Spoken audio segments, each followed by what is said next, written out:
name is Laura Cox. I'm the outreach manager for the UNC African Studies Center. We organized this event in consultation with the UNC Duke Consortium in Latin American Caribbean Studies. Um, the impetus for this workshop was really hearing from all of you and our, NC teachers that they were very interested in learning more about African cultures and how to integrate them into Spanish language classrooms. So we developed this because we were in conversation with all of you.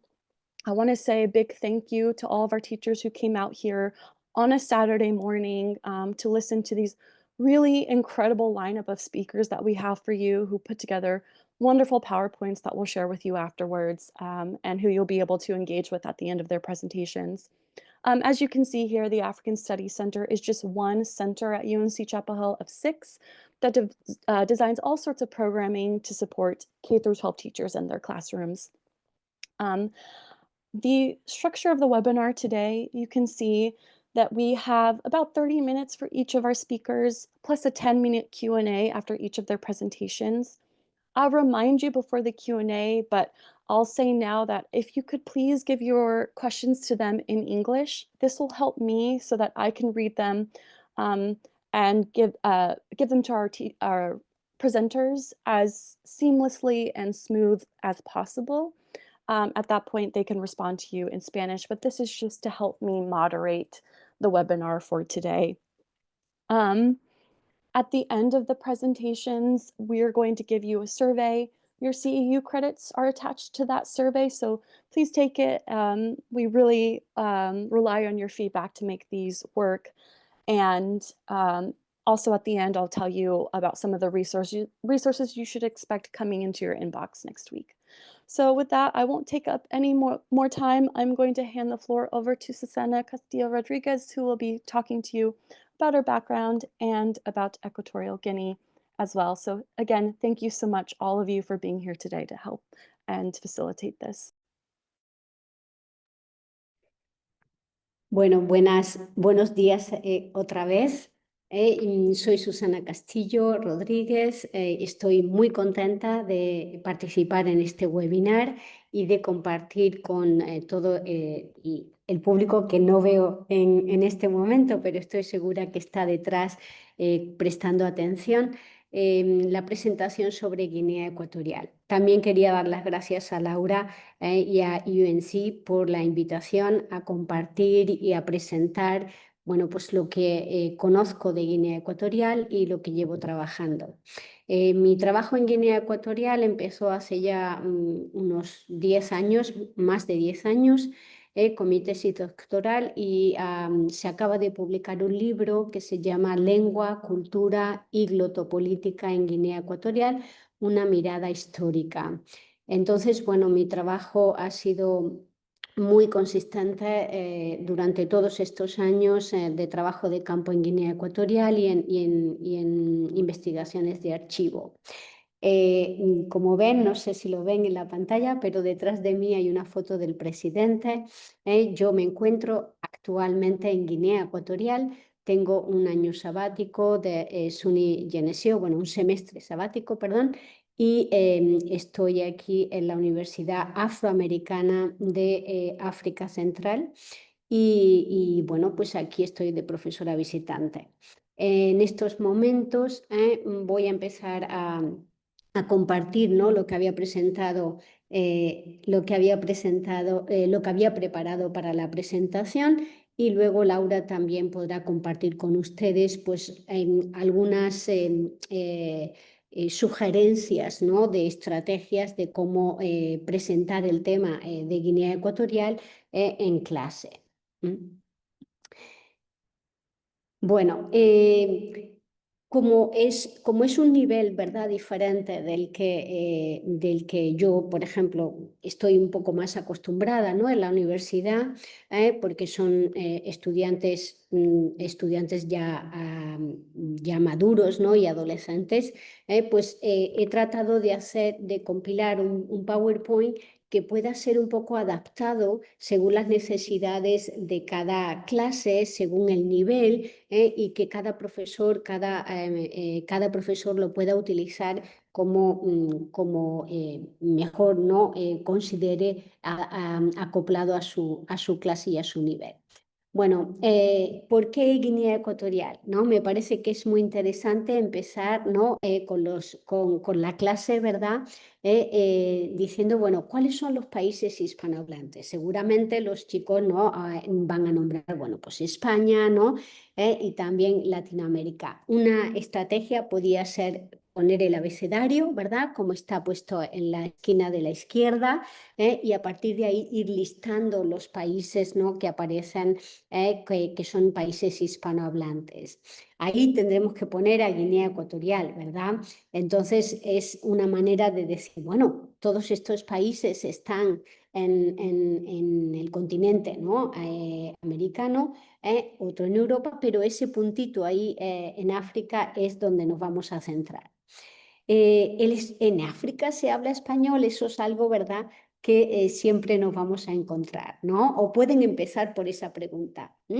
¿Piensan ustedes que en África se habla español? Sí, en África se habla español, ¿verdad? Bueno, cuando estamos hablando de si en África se habla español y dónde, ¿verdad? Vamos a situar dónde se habla el español en África. De ahí que vayamos trabajando un poquito también la cuestión geográfica, de localización, ¿verdad? También aquí, por ejemplo, en este mapa, bueno, pues aparecen las banderas de cada uno de los países hispanohablantes y se puede ubicar dónde está Guinea Ecuatorial. Bien, al hablar de Guinea Ecuatorial, también es interesante mencionar algún aspecto, que es, por ejemplo, ¿verdad?, que de dónde viene el nombre de Guinea Ecuatorial, ¿no? Porque en África hay varias Guineas, pero si centramos, si por ejemplo apuntamos a que Guinea Ecuatorial está, ¿no?, en el Ecuador, en la línea del Ecuador, de ahí su nombre de Guinea Ecuatorial. También, por ejemplo, hablar un poquito de la geografía de Guinea, que está formada de la isla de Bioko, la capital es Malabo, luego hay dos islas más, la isla de Annobón, la isla de Corisco y la parte continental, donde hay otra ciudad importante que se llama Bata. Es un país minúsculo, ¿verdad?, comparado con los países africanos. Entonces, para hacer una comparación, podríamos decir, es como Maryland. Eso ya lo hemos citado, perdón, tengo que controlar cómo va funcionando el pase de las diapositivas. Bueno, entonces la parte continental se llama la parte de Río Muni. Allí vive más o menos 1.300.000 personas. Es muy poquita población, ¿no? 1.300.000 personas, podríamos decir. Y con eso pueden escribir, por ejemplo, en la pantalla con los estudiantes, ¿verdad? Repasar los números de 1.000.000, cómo se escribe 1.000.000. Bueno, estos son dos fotografías de la ciudad de Malabo y de Bata.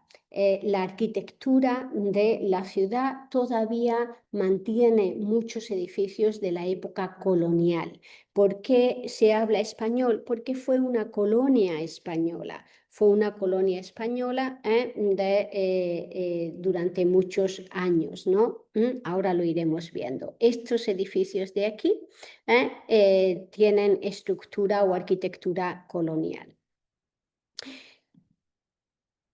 Bueno, ¿por qué se habla el español? Aquí algunas fotos, ¿verdad?, en las que aparece una mezcla de la población. La población son fotos de la época colonial y vamos a ir viendo, ¿no?, en estas fotografías, o pueden ustedes preguntar a los chicos qué es lo que ven en esta fotografía o si de estas fotografías les parecen que son fotografías antiguas o son fotografías modernas.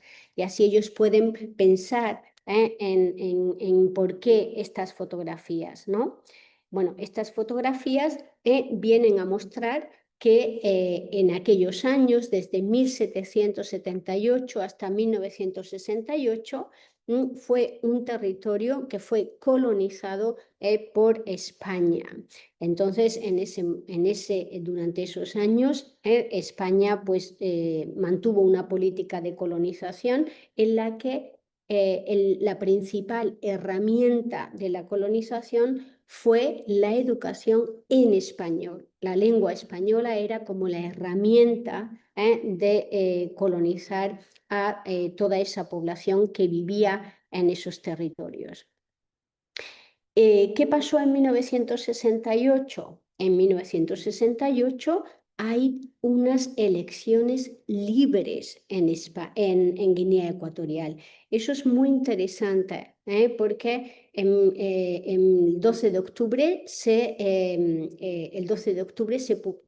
anuncia, ¿no?, la independencia de Guinea Ecuatorial. Es decir, que ya no, España no tiene un control directo, ¿no? No es colonia del país, sino que es una república independiente, ¿no?, como otros países africanos también. En ese año es cuando se firma la independencia. Posteriormente, ¿verdad?, se dan unas... Bien, se dan una serie de hechos, ¿no?, con la presidencia de Macías, que es el primer presidente en Guinea Ecuatorial. Bueno, ¿solo se habla español en Guinea Ecuatorial? No, ¿verdad? En Guinea Ecuatorial, y esto es muy interesante, ¿verdad? Decir, bueno, ¿es un país que solo habla español? No, es un país en el que español, francés y portugués son lenguas oficiales. Y podemos aquí preguntar, por ejemplo, ¿cuál es la lengua oficial en los Estados Unidos? Para comparar, ¿no?, con la clase. No hay en Estados Unidos una lengua oficial dentro de la Constitución. En la Constitución de Guinea, esas 3 lenguas son oficiales, pero además se hablan lenguas africanas bantúes, que son el Fang, el Bubi, el Combe, el Benga y el Visio, y además se hablan lenguas criollas. Bien, aquí, por ejemplo, yo en la página que va a compartir Laura con ustedes, ¿verdad?, como que acompaña estas diapositivas, pongo una especie como de vocabulario para trabajar qué significa una lengua criolla. ¿Qué es una lengua criolla? Una lengua criolla es un pidgin que se habla como lengua materna. Se habla como lengua materna por una generación. Y hay 2, uno que es un pidgin en inglés y otro que es una lengua criolla portuguesa. Bueno, aquí yo planteo, ¿verdad?, una especie de ejercicio también en clase que se puede usar de manera divertida, y también para trabajar con los estudiantes lo que acabamos de ver. Cómo había en Guinea Ecuatorial un pidgin inglés. Entonces, esa influencia del inglés dentro del español que se habla en Guinea Ecuatorial. Una manera de trabajar esto sería como aparece en la pantalla. Estas fotografías tienen que hacer la correspondencia con las 4 palabras que aparecen ahí, ¿no? El guachimán, el pepe soup, ¿verdad?, que viene de sopa, mutua de motor, y dole o money, que es el dinero, ¿no? Entonces podemos abordar o un poco hacer un ejercicio de pensamiento crítico con los estudiantes sobre a qué suena, ¿no? Money, dole viene de dólar, money de money, entonces ver esa conexión. ¿Por qué el inglés ahí? Bueno, pues porque hubo misioneros de Inglaterra y misioneros de los Estados Unidos presbiterianos que también tuvieron mucha influencia en el país de Guinea Ecuatorial. Otra, ahí tienen, bueno, lo que pueden darle a los estudiantes, ¿no?, en inglés como respuesta. Otro aspecto interesante es decir, bueno, ¿cómo ¿Cómo se definen ellos, no? ¿Son españoles? ¿Son hispanos? ¿Cómo dicen de Guinea Ecuatorial cuál es su identidad? Bueno, pues ellos dicen que es afro de africana, hispana y bantú. Y entonces podemos volver a preguntar, ¿por qué afro? Bueno, pues porque son de África, no africanos. ¿Por qué hispana? Bueno, pues porque hubo una colonización española y el español es lengua oficial. ¿Por qué bantú? Porque las lenguas autóctonas de estas personas en África pertenecen casi todas a la rama bantú, sobre todo el Fang, que compone el 90% de la población. Entonces, bueno, podemos darles algunas de estas preguntas y hacer estas respuestas, ¿verdad? Con los estudiantes en clase. Otro del tema, ¿verdad? En la presentación, para presentar o para dar a conocer Guinea Ecuatorial, puede ser la comida. Siempre, la comida siempre es algo que llama mucho la atención, ¿no? Y entonces aquí vamos a reconocer algunas, ¿verdad? Podemos preguntar, a ver, ¿qué es lo que ven ahí? ¿Cuál reconocen, no? Reconocemos la piña. Podemos reconocer la papaya, eso seguramente lo van a encontrar en el supermercado en los Estados Unidos. Quizás alguno puede conocer qué son los buñuelos. La palabra aquí se llama macará. Son macarás y normalmente están hechos de plátano por dentro, plátano machacado. Y una comida muy típica de aquí son las satangas porque son muy ricas en proteína, tienen mucha vitalidad, tienen muchas vitaminas y los árboles están cargados de atangas y esto es una fruta muy típica de Guinea. También la yuca, el ñame, mandioca, todas esas tubérculos, ¿verdad? Son de Guinea Ecuatorial. Entonces, podríamos preguntar, ¿verdad? ¿Alguien ha probado a quién le gusta la piña? ¿A quién le gusta la papaya? ¿Te gusta la papaya? ¿Te gusta la piña? ¿Te gustaría probar la yuca? Si, por ejemplo, eso es algo que pueden trabajar con los estudiantes, ¿no? O, por ejemplo, ¿cuál es tu comida favorita, ¿no? Y abrir un poquito la conversación sobre la comida también.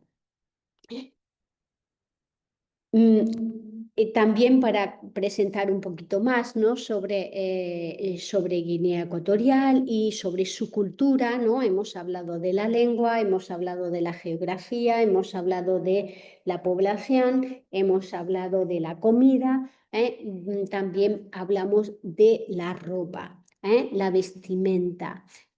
Son vestidos. Ups, son vestidos que la tela que tiene esos diseños se llama popó. Y los trajes para las mujeres se llaman normalmente cabas. El caba, y son muy vistosos, muy coloridos, y muchas veces mujeres que pertenecen a la misma iglesia, dentro de una asociación dentro de la iglesia, siempre llevan el pupó con el mismo dibujo, ¿verdad? Con el mismo dibujo como aparece en la imagen de la derecha. Bien, entonces podemos presentarles, ¿no? También en clase 3 palabras para recordar. Una que es ambolo. Ambolo es como normalmente se saludan aquí, ¿no? Cuando tú dices, en inglés decimos hi, en español dices hola. Cuando te encuentras, aquí te dicen ambolo.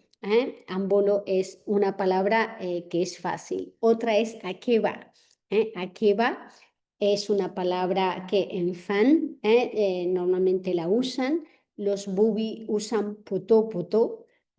Como gracias, entonces hay 2 palabras, pero akeba es una palabra más usada, ¿no? Aunque también podéis recordar la palabra poto, poto, como gracias. Y otra palabra es el popó. El popó es el vestido, ¿verdad? El tipo de vestido que se usa en Guinea Ecuatorial, que es muy propio, que también es muy propio de África Central, sobre todo de Camerún y de Ghana y de Gabón. Es este tipo de vestidos que llevan las mujeres y hombres. Podemos presentar esas palabras o podemos luego poner solamente, por ejemplo, akeba y que los estudiantes respondan gracias o usar la palabra hola y luego decir, bueno, cómo es en Guinea Ecuatorial, que es ambolo. Entonces se puede jugar con eso también, ¿verdad? También lo podemos hacer de esta manera, como poniendo el dibujo y entonces que recuerden lo que han visualizado anteriormente, que es ambolo, gracias, que es akeba o poto poto, y también la última, el vestido, ¿verdad? Que es el que aparece. Bueno, otro ejercicio que se puede usar también, ¿no? Para trabajar al mismo tiempo que se hace la presentación, son, por ejemplo, decir, ok, ¿verdadero o falso? ¿Sí? ¿Es verdad, es cierto o es falso? Guinea Ecuatorial está en el norte de África. Entonces, bueno, pues podemos hacer que levante la mano o que se muevan hacia un lado o como cada profesor, ¿verdad? O profesora lo maneje mejor en su clase, en su dinámica. También, ¿no? En Guinea Ecuatorial hablan francés porque fue una colonia de Francia. No, no, hablan español fue una colonia española. La capital es Malabo, bien, y una comida son los buñuelos de plátano y también podemos pensar, ¿alguien recuerda la palabra? La palabra es macará. Macarás es la palabra que se usa aquí para los buñuelos de plátano. Aquí, bueno, también les he traído un vídeo de una amiga mía. Aquí esta es la residencia de la universidad donde viven los estudiantes. Ella es una estudiante aquí en la universidad y vamos a ver si puedo ponerlo, porque es que abajo la función no la acabo de ver. En mi computadora no veo el play. Ese es el único problema que tengo. No sé si Laura puede hacerlo funcionar ahora. Ujú, perfecto. Susanna, are you trying to play your video? Ajá, sí, sí, sí, aquí. Okay, let me help you. Okay. Ya. Hola, soy María, soy de Guinea Ecuatorial y vivo en la ciudad de Oyala. Tengo 20 años y soy combi. Muy bien. Ujú. Bueno, entonces es una presentación que hace María, ¿no? Y dice, hola, soy María, vivo en Guinea Ecuatorial y soy combe, ¿verdad? Entonces, después de poner Hola, el soy vídeo, María, que soy es de muy Guinea claro, Ecuatorial. uh, perdón, se pone otra vez, a ver si podemos pasar el slide. Ahí, vale. Entonces, podemos poner lo que ella dice, ¿no? En la pantalla y podemos decir ambolo, ella dice hola, ¿verdad? También soy María, María Molongua es su apellido, soy de Guinea Ecuatorial, vivo en la ciudad de Oyala. Dice, tengo 20 años y soy combe. También podemos practicar. Tengo 20 años, ¿cuántos años tienes? ¿No? Y soy combe es su identidad, ¿no? ¿Cuál es su grupo étnico? Entonces, después de eso podemos trabajar con el vídeo y podemos preguntar cómo se llama la chica, dónde vive, si habla fang, ¿no? Entonces, bueno, ella dice que es combe, entonces no habla fang, habla combe, y cuántos años tiene. Y bueno, hay muchos recursos, ¿verdad? Que también me planteó, bueno, me pidió Laura que aportara algunos recursos adicionales, algunos cuentos infantiles. Es probable que los cuentos infantiles sean difíciles de encontrar o de comprar en los Estados Unidos, pero yo los voy a presentar, ¿no? Aquí se puede ver algunos recursos sobre los grupos étnicos, los grupos Fang, Bubi, Combe, Benga y Visio. Y también algunas fotos de la ciudad de Bata o de platos típicos. Y también yo había presentado aquí, les quería traer algunos cuentos infantiles que están escritos por mujeres de Guinea Ecuatorial. Por eso me parecía interesante e importante compartirlo con ustedes hoy. Estos son cuentos escritos sobre el viaje de Ilombé. Sí que se puede visualizar en YouTube. Hay algo también un poco sobre el libro Color Carne, que es un libro para trabajar cuestiones de diversidad, de raza, ¿no? De inclusión, de aceptación y de demás. Y los libros de Ebuna, que son se puede, el mundo en que todo se puede comer, o Amelia en el jardín encantado. Estos dos libros de Ebuna son muy recientes y no sé si se podrán encontrar también en los Estados Unidos, pero son buenos materiales porque son libros infantiles para niños, bueno, también incluso hasta 12 años, ¿no? Y más. Y bueno, esa fue mi presentación que quería compartir con ustedes y estoy súper encantada y dispuesta a responder cualquier pregunta que tengan o sugerencia o comentario y demás.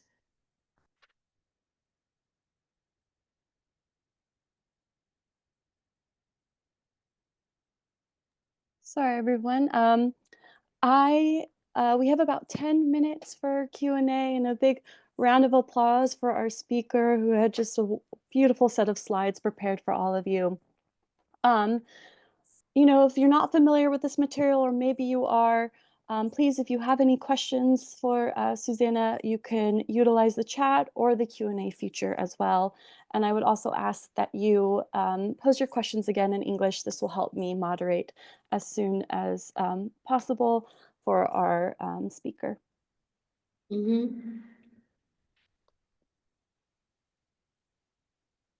Yes, we have some praise coming into the chat.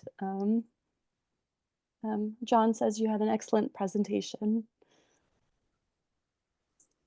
And Beatrice Ward says that you had a fascinating presentation as well. So we do have a question. What origin of English does the word peppa soup have Pepe again? soup. Yes. And so yes, if you could just clarify the origin of the English. Yes. In English or Spanish, I don't remember. Should I answer in English or Spanish? Oh, you can answer in Spanish, please. En Spanish, Just for me. Bueno, Pepe Soup es como sucede con muchos nombres de comida, ¿verdad? Los nombres de comida aquí provienen de cada especialidad de cada grupo étnico, ¿no? Hay nombres Fan, hay nombres Bubi y de demás, y hay todo un grupo que se llaman, que son criollos, que hablan el Pidgin English, que es el Pichi, y Pepe Soup viene de ese pescado, que se llama así, lo llaman así Pepe, y soup, ¿no? Soup, S-O-U-P, pero en el Pidgin muchas de las palabras se escriben como se escuchan en inglés, ¿no? No como están escritas ortográficamente, sino como se pronuncian, de ahí viene. Okay, so we have some other questions coming through as well through the chat and the Q&A. I'm going to jump to the Q&A. One question is Spanish in danger of disappearing there? I didn't know they also had Portuguese Portuguese and French plus the local languages. Yeah, so yes, so well, French, of course, francés, por supuesto, porque Guinea Ecuatorial pertenece a la comunidad de países de África Central y está rodeada de países francófonos, sobre todo, ¿no? En Camerún, en Gabón, ¿no? Y bueno, el francés, hay mucha influencia de francés porque tiene mucha población que llega desde Malí, Burkina Faso y de demás.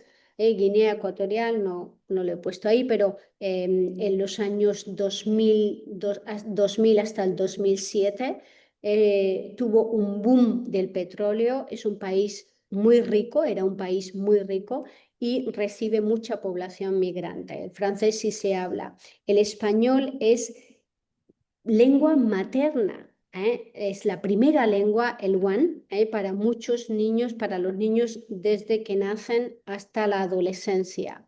A medida que van creciendo, van oyendo, como dicen ellos, oyen otras lenguas, ¿no? El fan, el bubi, y están continuamente los adultos haciendo code switching entre su lengua vernácula nativa y el español. El español no está en peligro, no es una lengua en peligro, es la lengua de la educación desde preescolar hasta la universidad.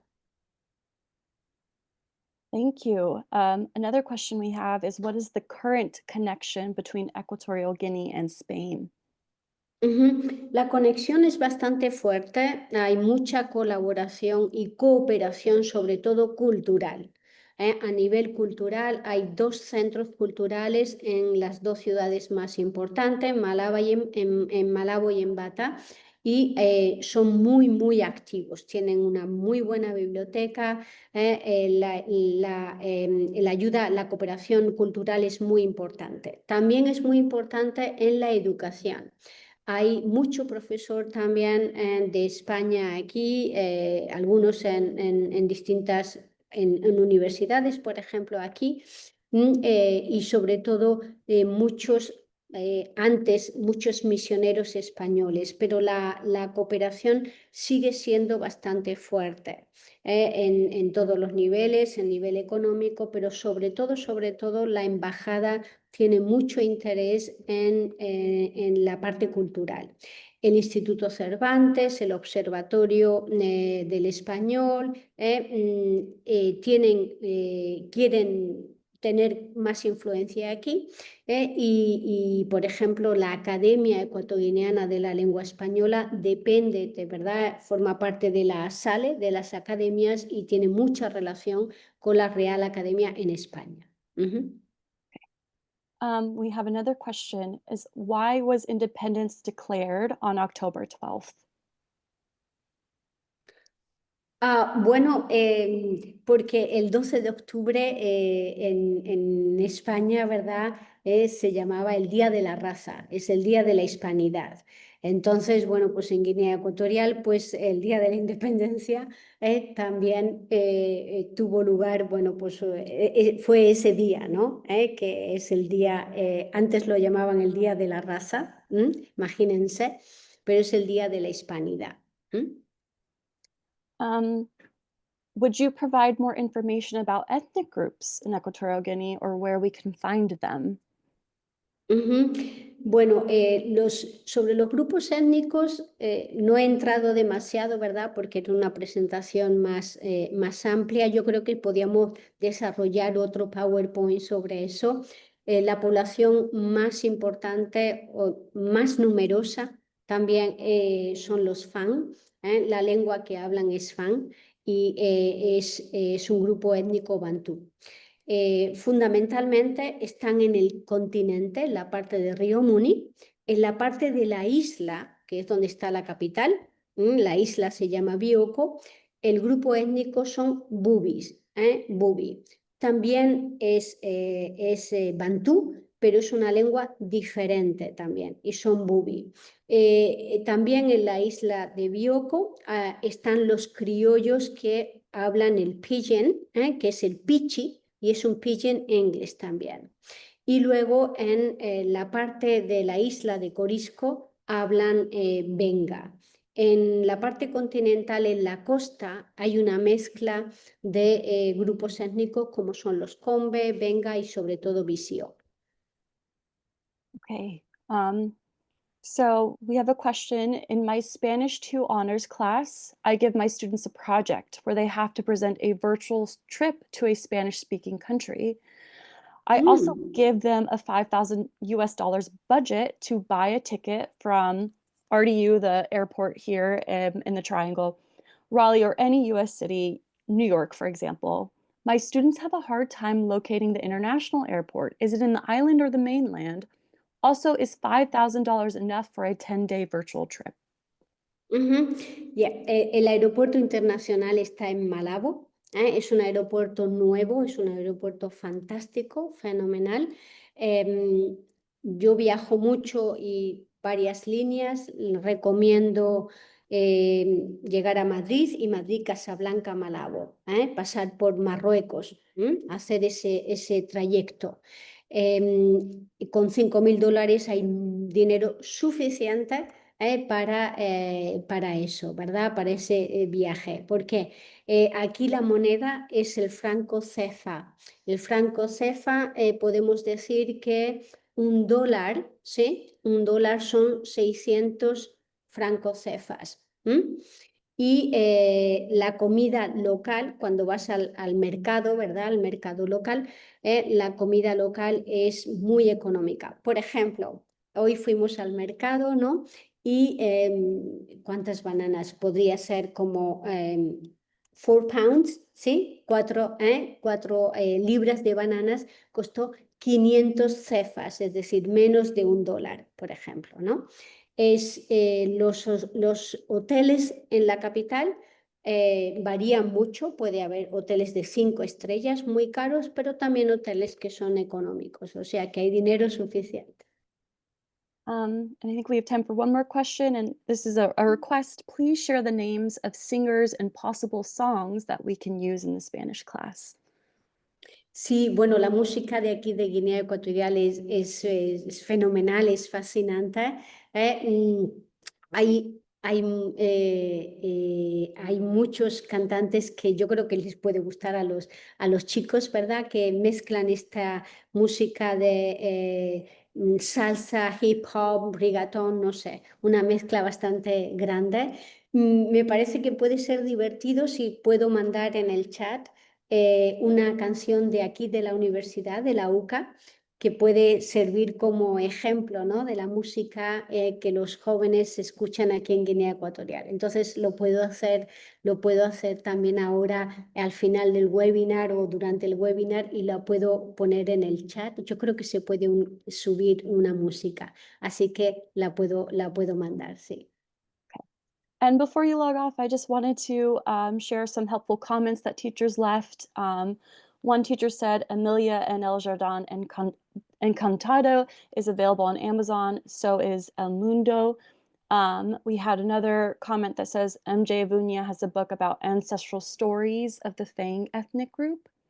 And Susanna, before you leave, I just wanted to share some of the praise you received. People said it was a great presentation, very informative, perfect to introduce in lower levels of high school Spanish, and very fascinating. So thank you so much for being with us today. You are welcome to log off, and we will transition over to our next speaker as well. Thank you so much. Aquí va, muchas gracias y voy a estar con ustedes el resto del webinar para escuchar a Adolfo. Gracias. Thank you. All right, everybody, we are moving on over to our next speaker, Adolfo Campoy Cubillo, who is going to be speaking to us today about Western Sahara. I am going to share my screen, Adolfo, and hopefully it is right where it needs to be. Let me give you slide control right now. Okay, great. And then, okay, and let me know if that's working for you and everything is set. You can go ahead and get started. Thank you, Laura, for all the work that you've done in putting this together, and I want to say hi to my co-presenters and Susanna in particular, whose work I've followed in the past and continue to do so. I think I should switch to Spanish, right? That's the language that we're using for the presentation, Laura. Sorry, could you repeat it? Or we Yeah, should I switch should switch panels? to Spanish, right? Are we Oh, using? you should be able to toggle slides, yeah. Okay. Yeah. All right. So, bueno, voy a empezar presentándome, presentando mi trabajo. Yo me he dedicado principalmente a seguir la representación cultural del Sahara en España, en la política española y también en el contexto de la migración o la diáspora marroquí-argelina a España y cómo en España se ha presentado la memoria histórica reciente de la presencia colonial española en el norte de África, en Marruecos en concreto. En la presentación de hoy voy a intentar ofrecer ejemplos útiles, prácticos para poder incorporar la historia reciente en el Sahara Occidental en la clase de español. Quizá empezaré con un resumen básico sobre cuál es la historia de España en el Sahara y la historia del Sahara, ¿no? Eh, Básicamente, España llega a esta zona a finales del siglo XIX, en torno al 1880 y algo, ¿no? Y no hay una presencia o un plan colonial claro, como tampoco lo hay demasiado claro para el Marruecos durante bastante tiempo. Va poco a poco formándose, pero esto es especialmente cierto en el caso del Sahara. Realmente la presencia colonial se va incrementando ya entrados en el siglo XX y se acelera a partir del 1938, 39, 40 en adelante, cuando ya hay un proceso de presencia colonial española más fuerte y también simultáneamente poco a poco se va dando la sedentarización de los pueblos saharauis que van aproximándose a estos enclaves coloniales. Em, España mantiene la colonia hasta prácticamente el 58, cuando se convierte en provincia, en un intento desesperado de mantener esa presencia colonial en contra de la opinión internacional, que había visto la decolonización de muchos enclaves en África y por el mundo, ¿no? Y después de la guerra de Ifni, que da lugar a la retrocesión de parte de los territorios cercanos y colindantes con el Sahara, llegamos a lo que es el final de la presencia española en esta zona, que es la famosa Marcha Verde, eh, que es cuando el rey de Marruecos, Mohamed V, anuncia que va a entrar en el Sahara sin armas, simplemente con ciudadanos que van a caminar, pasar la frontera española y caminar dentro para mostrar que pueden ocuparlo de hecho y poner presión sobre el régimen español. Recordemos que en esos momentos, esto es 1975, Franco está ya agonizante, la sucesión dentro del régimen de Franco es prácticamente muy cuestionable. Tenemos el atentado por el que muere Carrero Blanco y no hay una sucesión clara del dictador. Y tampoco está España en en condiciones como para poder mantener un conflicto armado con Marruecos. El hecho es que la Marcha Verde se produce, hay una serie de negociaciones a través de Naciones Unidas en las que en realidad nadie apoya la presencia española, pero tampoco la independencia del Sahara. Eh, la opción que casi todos los poderes apoyan tácitamente es que el Sahara pase a manos de Marruecos.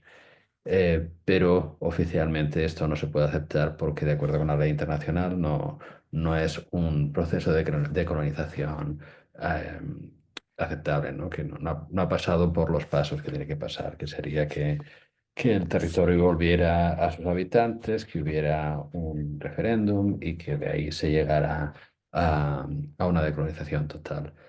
Eh, si siguen la historia del Sahara, sabrán que desde 1975, cuando España abandona esta zona y Marruecos la ocupa, de hecho, hasta 1991 hay un conflicto armado entre el Frente Polisario, que es el grupo político también armado que representa al Sahara, y Marruecos, que llega por fin a un acuerdo de tregua, ¿no? Pero no a un acuerdo de resolución del conflicto. Y hasta el día de hoy, el conflicto entre Marruecos y el Sahara sigue siendo el conflicto de colonización más antiguo o que más tiempo ha durado de África. El resultado es que tenemos campamentos de refugiados que viven en territorio argelino y que continúan viviendo allí en espera de una resolución que cada vez parece más distante. Es una historia muy breve, muy acelerada, pero sé que nuestro tiempo es limitado, entonces podemos responder más preguntas al final. Lo que he intentado traer son ejemplos de materiales que son fáciles de encontrar, son fáciles de utilizar para la clase de español y que pueden servir de elemento para generar un interés en los estudiantes para saber más, ¿no? Para interesarse más sobre este problema. Aquí tenemos un vídeo de uno de los niños saharauis que creo que es una forma de llamar la atención de los estudiantes porque, como podrán ver cuando lo ponga en marcha, que creo que lo puedo poner en marcha. Ah, no, tengo que darle aquí. Vale, vale, gracias.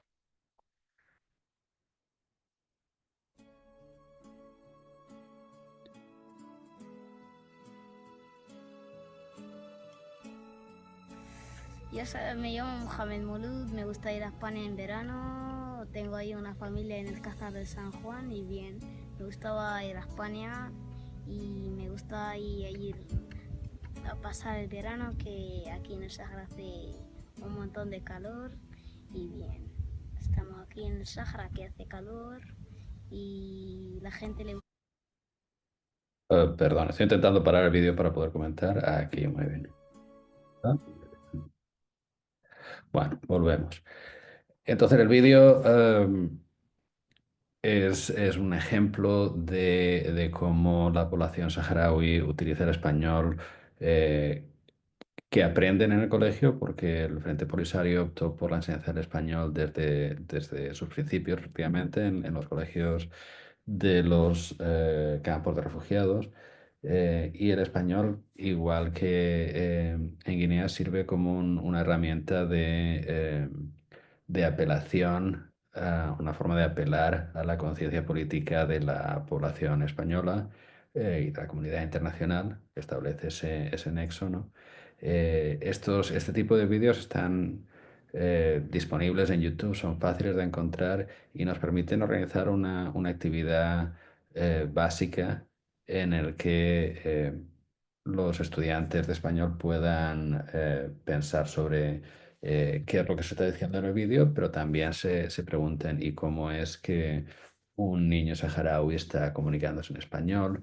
Y de ahí empezar a retomar la historia previa del Sahara, ¿no? Y de la presencia española en el Sahara y la falta de una decolonización, ¿no?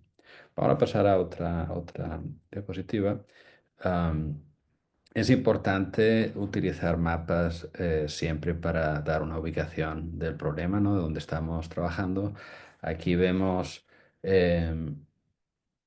un mapa con el que podemos trabajar con los estudiantes y podemos hablar de dónde está el territorio, con qué países delimita, ¿no? Tenemos Marruecos al norte, tenemos Mauritania al sur, Argelia al este, pero también muy cerca las Islas Canarias, lo cual nos da una idea de la situación de los territorios y también de cuáles son las tensiones geopolíticas.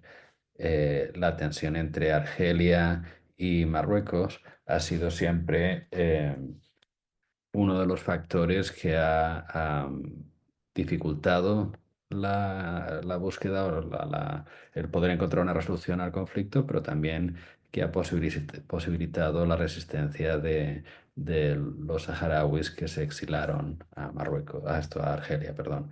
Hay que tener en cuenta que los saharauis están viviendo en esta zona. Creo que pueden ver mi cursor, ¿no? En esta zona de Argelia, que es donde están los campamentos.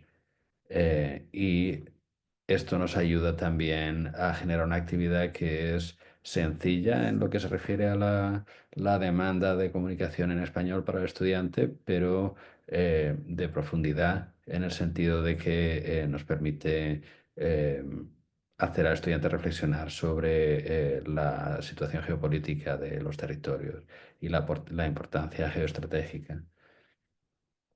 ¿Alguien podría decirme cuántas veces cabe Carolina del Norte en el Sáhara Occidental?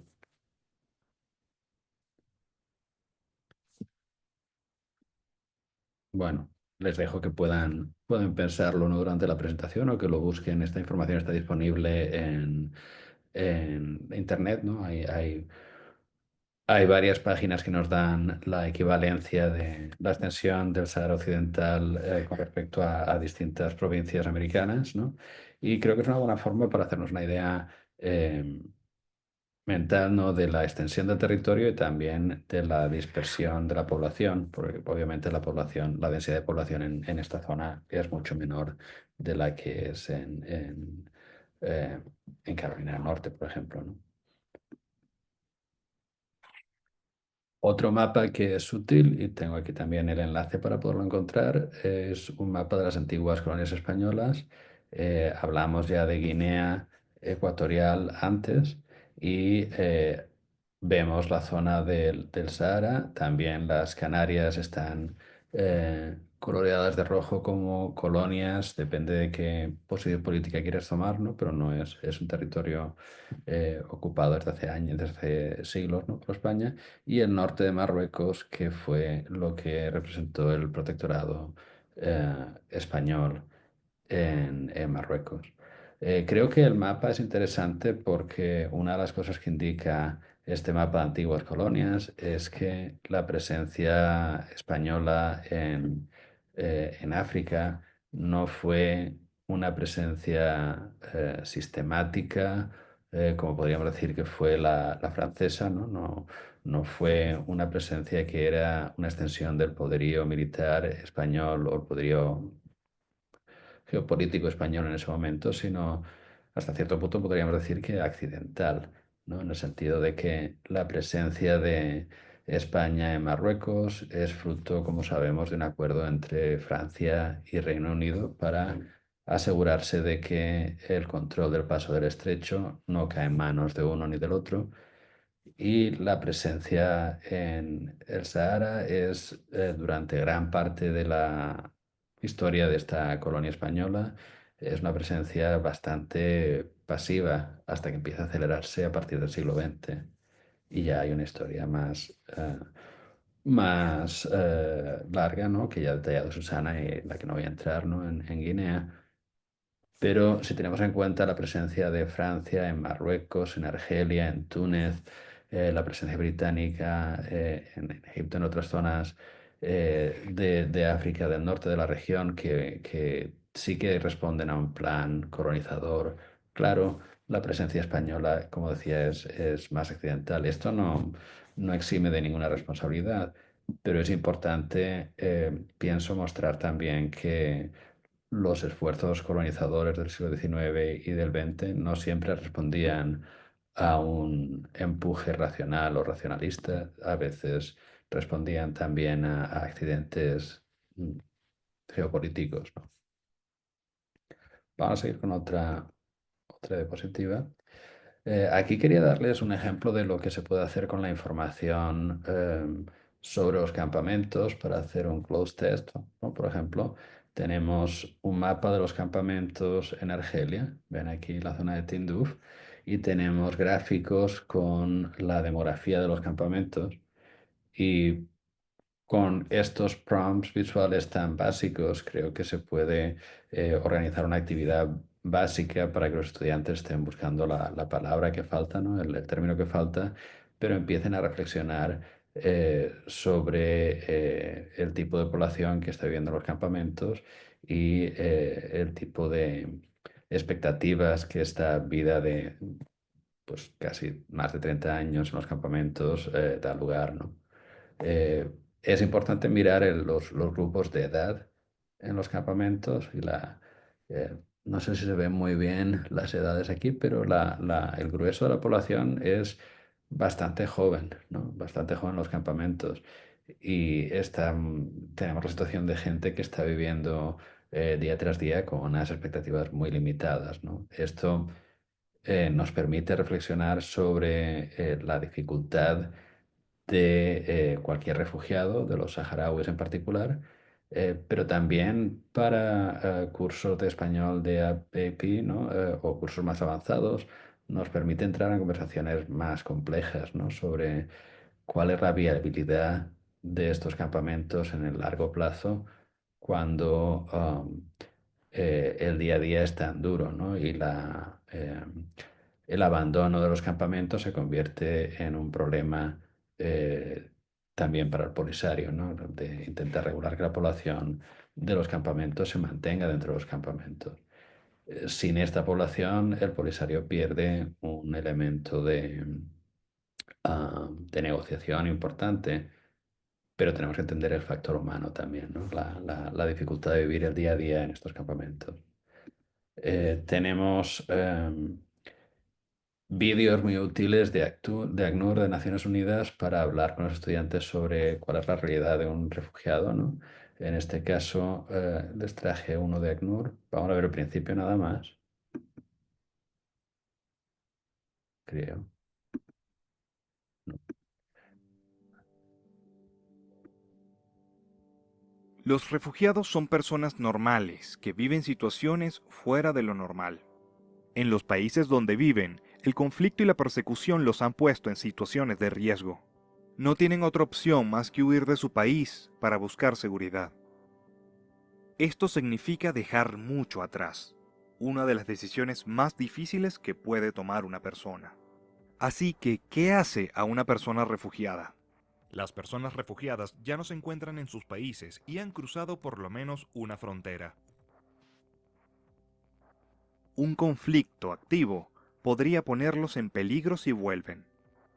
O se encuentran en riesgo de persecución por su nacionalidad, raza u orientación sexual, o por su asociación a una religión, un grupo social o una opinión política. Algunos son encarcelados o sufren daños físicos o mentales. A menudo, las personas refugiadas huyen únicamente con la ropa que llevan puesta y dejan atrás su vida diaria. Pueden perder sus casas, sus ahorros, sus carreras y a menudo pierden a familiares y seres queridos.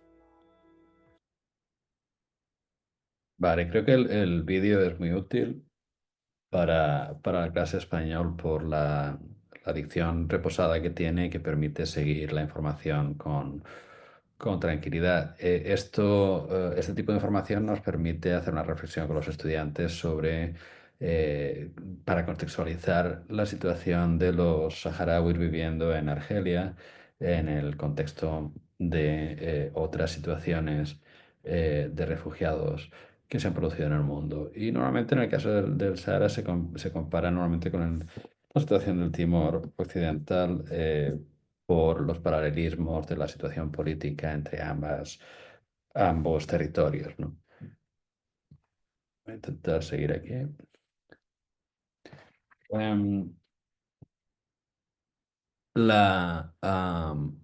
en el caso del Sahara, como en muchos territorios en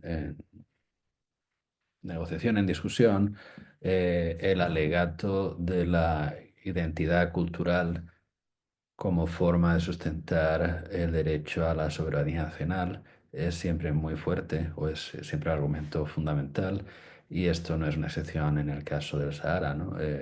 El Sahara o el Polisario y los grupos políticos en torno al Sahara Occidental han buscado la forma de manifestar esa identidad cultural a la comunidad internacional y hacerlo de forma que pueda apelar a su buena voluntad, ¿no?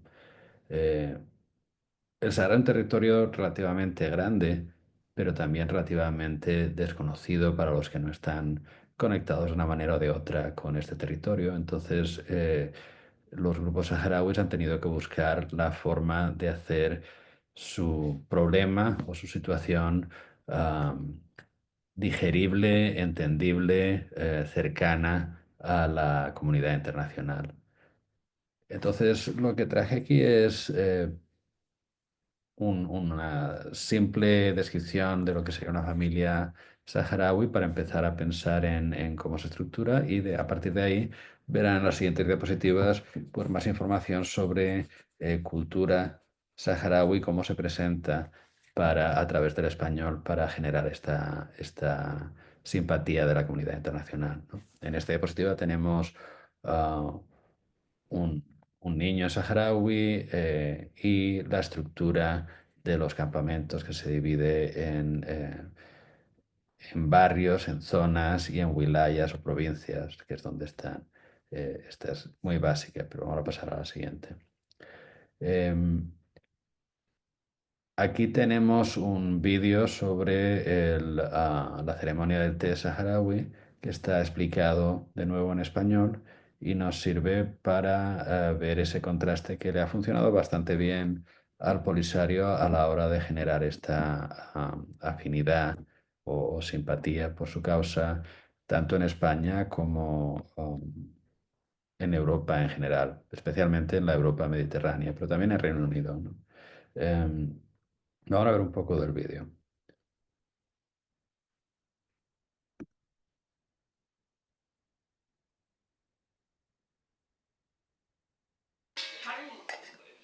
Para los saharauis, tomar el té no es simplemente un hábito de consumo o alimentación.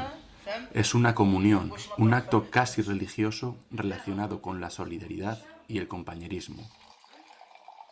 Su sabor, dulce y amargo al mismo tiempo, ayuda a sobrellevar las altas temperaturas del desierto. Para generar la característica espuma con la que se bebe el té saharaui, la bebida debe golpear desde un vaso elevado hasta otro situado justo debajo, produciendo un sonido agradable y relajante.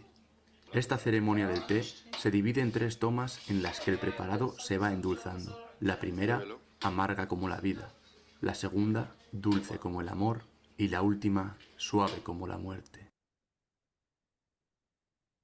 Es un vídeo breve, es un vídeo que utiliza vocabulario asequible al estudiante de secundaria, eh, pero al mismo tiempo nos da suficiente material para una discusión sobre eh, el porqué de estas tradiciones culturales y cómo encajan dentro del contexto geográfico en el que se dan, ¿no? Es una ceremonia del té que indica la hospitalidad saharaui.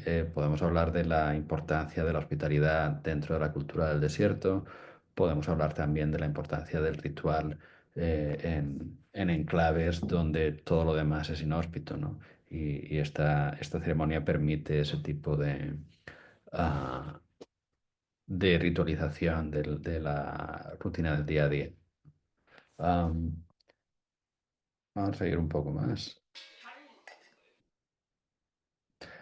Creo que este es otro tipo de material que puede dar bastante resultado en la clase.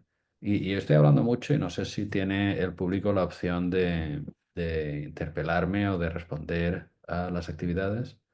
Laura, I'm talking a lot and I don't know if the audience has the chance to participate or not. Slow me down if I'm talking more than listening. Yeah, Well, if there's yeah, anything that comes in the chat, I'll let you know, all right, thank you. about your pacing. Yeah, thank you. So, aquí tenemos una serie de proverbios saharauis. Creo que es de nuevo un material que es útil para la clase de español. He intentado buscar materiales que permitan una discusión con cierta profundidad, pero que sean realistas, ¿no? Que permitan insertar este tipo de actividades en una clase de español normal, ¿no? Aquí tenemos varios refranes, varios proverbios saharauis y dan lugar a una actividad sencilla en la que pedimos a los estudiantes que intenten descifrar el sentido del proverbio, ¿no? Por ejemplo, todos los ojos tienen la misma forma, pero no la misma visión. Es quizá el más sencillo de estos. Quizá los siguientes son un poco más complejos, ¿no? Traerá el viento lo que no quieren los marineros. Es una reflexión sobre los problemas que pueden aparear el pedir que nos den algo, pero que al final viene con otra serie de condiciones. Tenemos otros proverbios, ¿no? Como si te detienes cada vez que un perro ladra, nunca llegarás a tu destino. La importancia de ser perseverante. Quien no comprende una mirada tampoco comprenderá una explicación. La importancia de entender en contexto, ¿no? Y nadie engorda en años de sequía, solo los lobos. Y por fin, una mano sola no aplaude. No podemos, no podemos conseguir nada si no lo hacemos en grupo. Creo que este tipo de proverbios pues, dan lugar a una actividad sencilla en la clase y pueden generar ese interés en la cultura saharaui, ¿no? Y por último, lo que he traído son una serie de ejemplos de la literatura saharaui en español. En concreto, traje un par de poemas de Ritos de Jaima, de el Imam Boisha. Eh, la producción cultural saharaui en español ha sido considerable teniendo en cuenta las circunstancias de los campamentos, y la dificultad de acceder a canales de producción cultural que están disponibles en Europa y en otras zonas, ¿no? Pero ha sido muy útil, ¿no? La producción literaria saharaui que ha aparecido en publicaciones a veces de tirada corta, pero también en medios de comunicación como El País, de mayor alcance, ¿no? Eh, ha permitido a los saharauis siempre poner de manifiesto esa conexión con la cultura española, em, lo cual obedece a dos razones, ¿no? La primera es actuar como recordatorio de que la decolonización del Sahara no se ha producido por completo y en tanto que no se ha producido, eh, si tenemos en cuenta que el Sahara es una provincia española en sus últimos años, ellos tienen esa conexión administrativa con España que aquí se presenta de forma literaria como una conexión también emocional, ¿no? Y por otro lado, es una forma de hacer su presencia más visible, ¿no? Obviamente, si estos poemas estuvieran escritos en Hassanía, tendrían mayor dificultad de acceso a las redes de circulación de productos culturales europeas y de la opinión internacional en general. El hecho de traducir esta producción literaria permite que lleguen con mayor facilidad a estos públicos y genere una reacción emocional desde el punto de vista de los activistas saharauis es más útil, ¿no?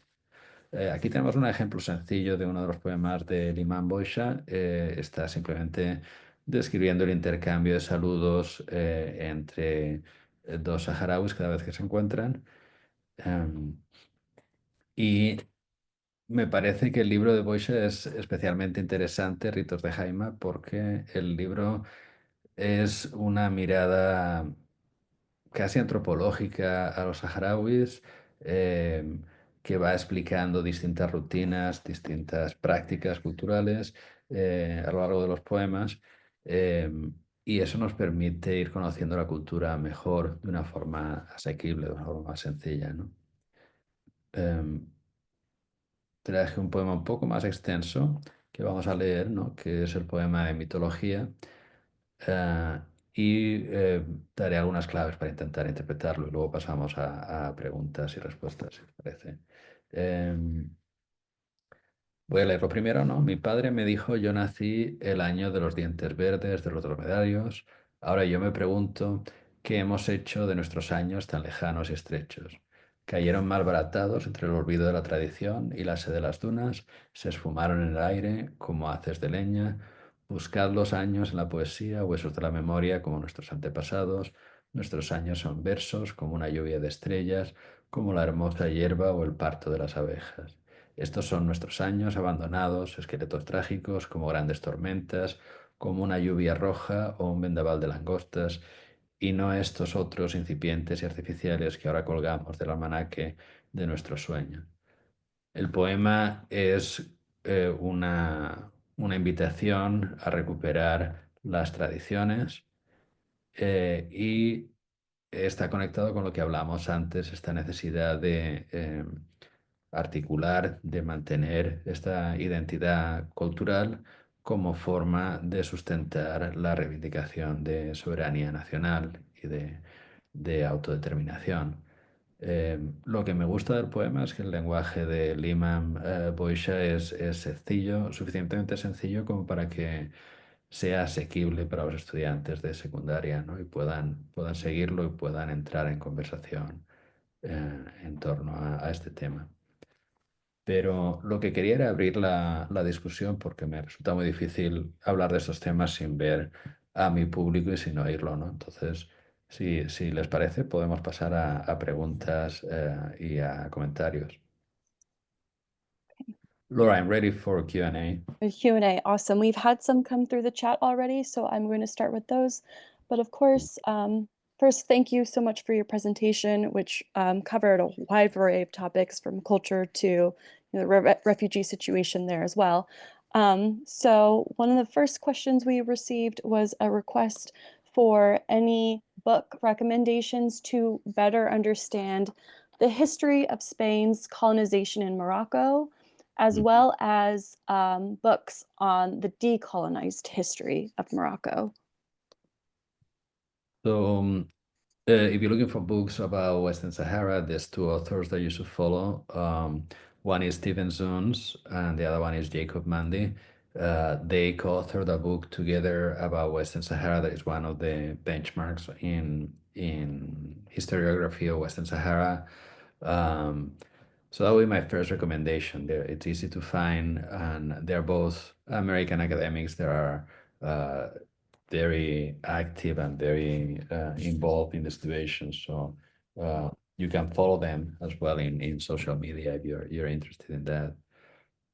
There are other books that have followed the cultural production out of Western Sahara, but if what you're interested is the decolonization of the territories, that would be my go-to. Okay, great, thank you. We have another question is, why hasn't the colonial issue been resolved, and what is the current political status of the Western Sahara? Right. Yeah, that's a fascinating question, and at the same time, a very simple question. When Western Sahara, when Spain abandons Western Sahara, the will of the international community, to put it bluntly, is to just let it go to Morocco and put an end to that. Algeria is for a time, for a while, sitting on the fence, trying to see what way to go, and it eventually becomes obvious to Algeria that if it's gonna stop the efforts of Morocco to implement what Moroccan nationalists call Le Grand Maroc, or the large Maroc, right? Morocco. Algeria is going to have to support Western Sahara to create a buffer zone.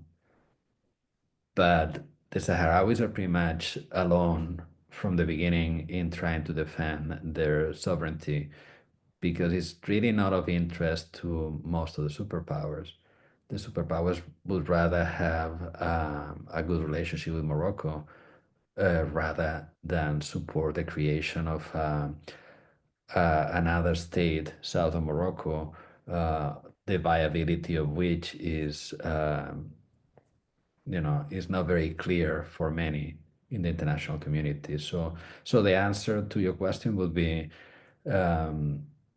there's a tension between what international law says, that the decolonization should follow all the processes that international law put in place, and what the international community wants to see happen. And that tension between those two elements has led to the last 34 years of negotiations that haven't really advanced or gone anywhere. Thank you for that. We have another question that asks, they say, I assume, but don't know, that there are folk tales and other art forms that display syncretism of belief systems. So, for example, Catholicism and indigenous cultures. Are there examples of syncretism which involve Islam, Catholicism, and indigenous beliefs? The short answer would be no, in the sense that even though the Sahrawis use Spanish to learn Spanish in school and use it as a political tool to communicate, like I explained, to make their plight close to the international community, the Sahrawi culture hasn't really developed example of syncretism. I mean, it's a Muslim traditional nomadic culture, and those are the cultural expressions that you see out of Western Sahara. There are, however, other situations. There's a very interesting book by Enrique Bengoechea that studies women's rights in Western Sahara during the colonial years, and as the Spanish Francoist Sección Femenina gets to the territories. So this is a very, it can sound like a very counterintuitive situation, but what they're presenting is when the Spaniards get to Western Sahara, and particularly when the Francoist fascist regime gets to Western Sahara, one of the things that they bring with them is this group that is called Sección Femenina, that is the fascist women groups that want to educate the Sahrawi women into what they perceive to be proper hygienic customs, and educate them in reading, writing, in how to maintain their household in proper ways. So there's some syncretism at that level, in the sense that there is the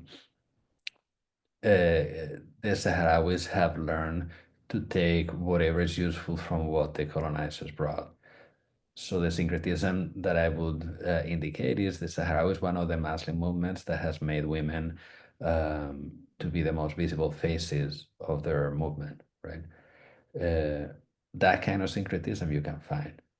The Sahrawis have picked and choose what was useful for their political interests, right? And in the case of presenting the Sahrawi claim to sovereignty in a way that is appealing to international community, they've been savvy in making sure to present a female face of their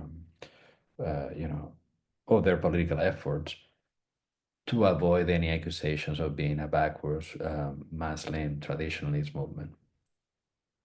I hope that answered the question. Yeah. Adolfo, there is one more question in the chat that I want to get to. So we are close to time. So if you don't mind answering it briefly, but I wanted to tell you what it was. There's a series called Most Dangerous Ways to School, where it captures the risky ways some students have to take to go to school. Is there a video, with all due respect, that showcases the school setting in the camps and the teaching of academic Spanish in the camps in Algeria? Also, can you share what a lunch meal looks like for students in the camps? I do a lunch around the world unit in my international club. Yeah, I can think off the top of my head of a video that would show the daily commute to the schools, or the context would be. Normally the videos are quite for the most part quite prepared for distribution, like the ones that we saw before. I mean, they're I won't say staged, but they're presented in a way that can be as positive as possible. There is work of anthropologists that talk about this. I'm thinking about Konstantinos in England is an anthropologist that has worked on this field, and she probably has good information on that aspect.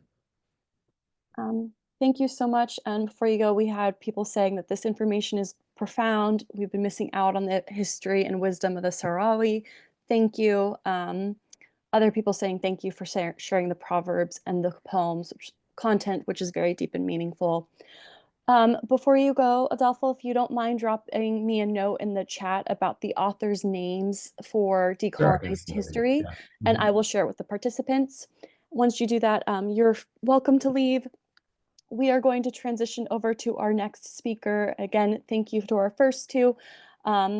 We have had Martha Ruiz Garcia, who has been patiently waiting here on the call. So if you don't mind unmuting Martha, I am going to put a spotlight on you in just a second. And we are going to transition over to Martha's presentation. So hopefully you're there, Martha, and you can hear me. Okay, great. I can see you. Yes. I am going to jump on over to your slides. I am going to now give you slide control. And then we are going to start your presentation. And let me pin you up at the top. Okay, and you are welcome to begin whenever you are ready. Bueno, muchas gracias. Un saludo muy especial para todos los asistentes y agradecerles por venir un sábado a escuchar a todos los panelistas en este webinar. Mi nombre es Marta Ruiz García y yo trabajo con la en la Universidad de Carolina del Norte en Chapel Hill. Trabajo en el departamento de lengua de Romance Studies, o sea, estudios romances, y enseño cursos de español y también, just a second,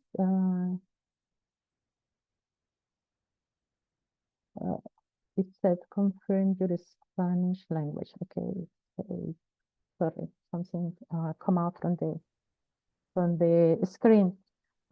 Well, entonces trabajo en el Departamento de Lenguas Romances de la Universidad de Carolina del Norte y enseño cursos de lengua y también cursos especializados en lingüística española. Bueno, mi presentación sobre lo que hago en la Universidad de Carolina del Norte.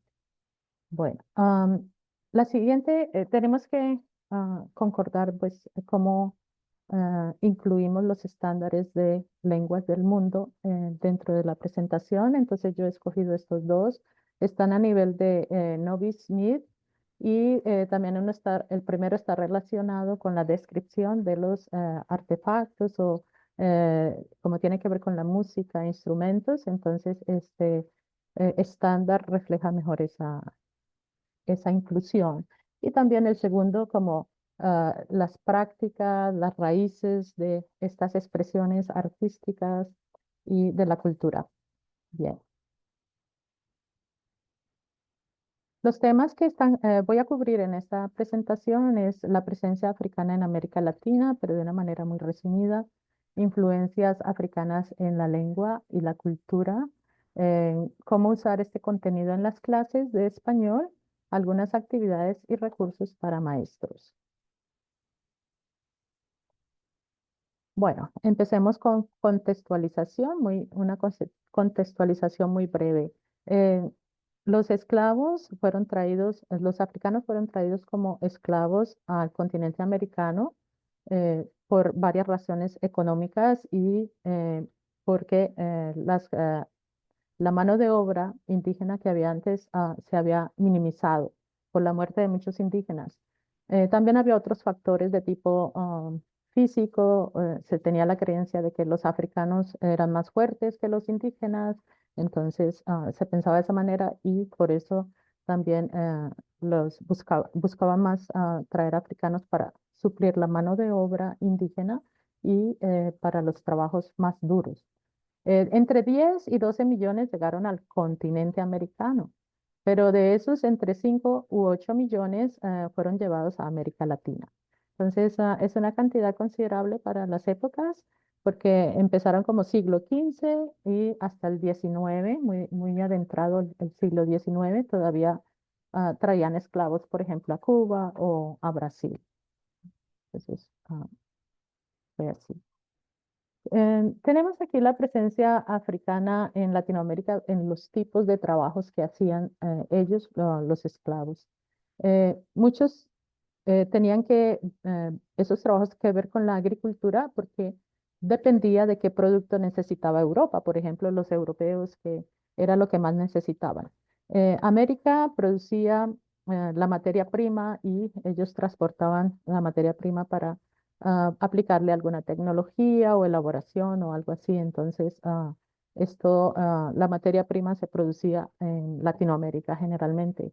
Uno de los cultivos que implicó mucho la traída de esclavos de África fue la caña de azúcar.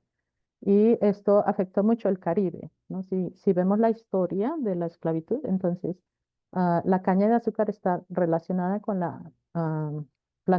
con plantaciones de esclavos, donde se traían los esclavos para cultivar y hacer el proceso de la recolección.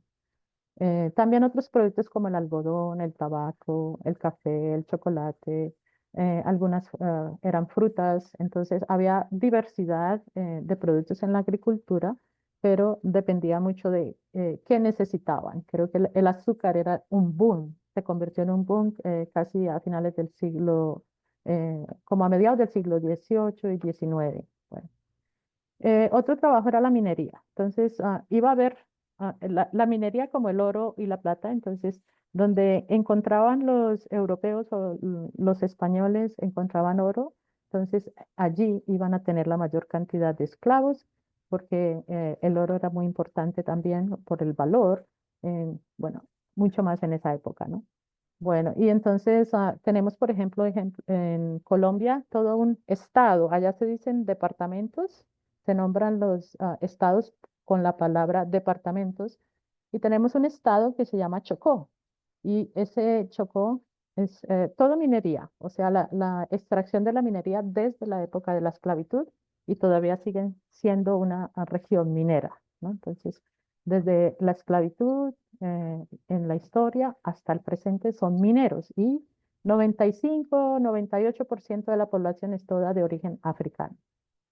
Bueno, extracción de piedras preciosas, yo diría como hay algunas, ah, la gente en esa época buscaba mucho las perlas.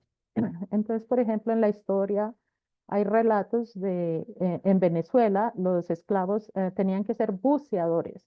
Y considerando las circunstancias, porque las mejores perlas estaban en lo profundo del mar o en los océanos, hay relatos que dicen que ellos tenían que zambullirse y aguantar la respiración. Entonces muchos morían por decompresión, o sea, no podían aguantar, salir vivos de ahí, se ahogaban.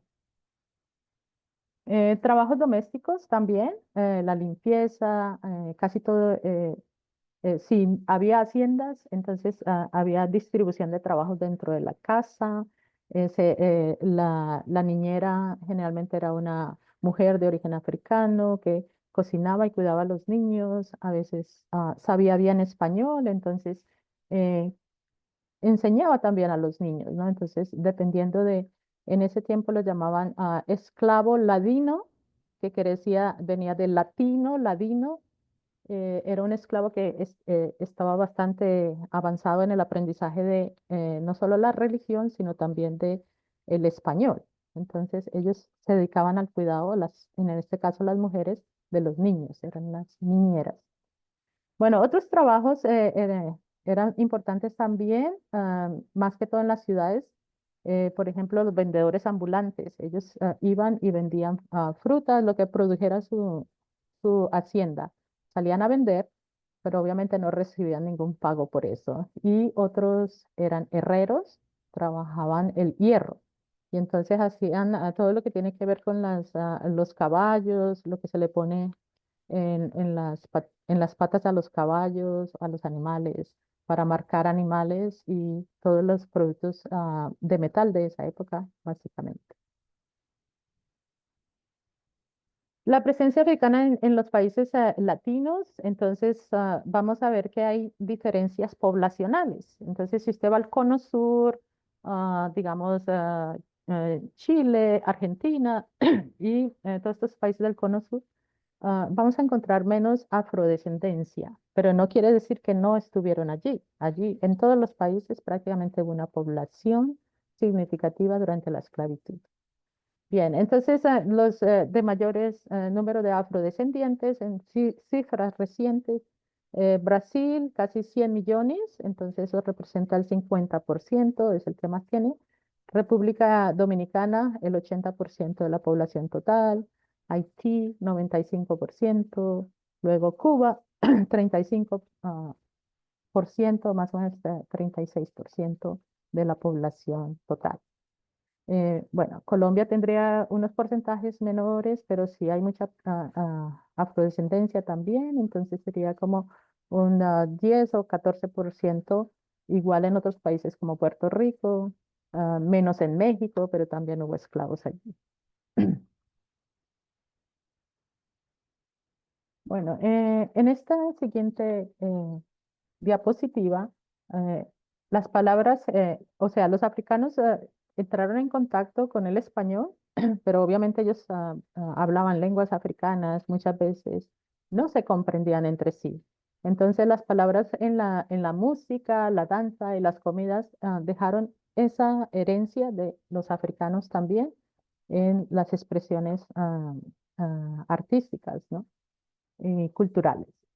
Y dentro de todas las comunidades siempre vamos a encontrar aspectos con sincretismo. Entonces, no podemos encontrar algo como, o solamente se queda en la contribución africana, porque tenemos las contribuciones de varias comunidades, o por ejemplo, etnias, los indígenas, los africanos, los que venían e intercambiaban a través del Caribe, otras comunidades del Caribe también aportaron.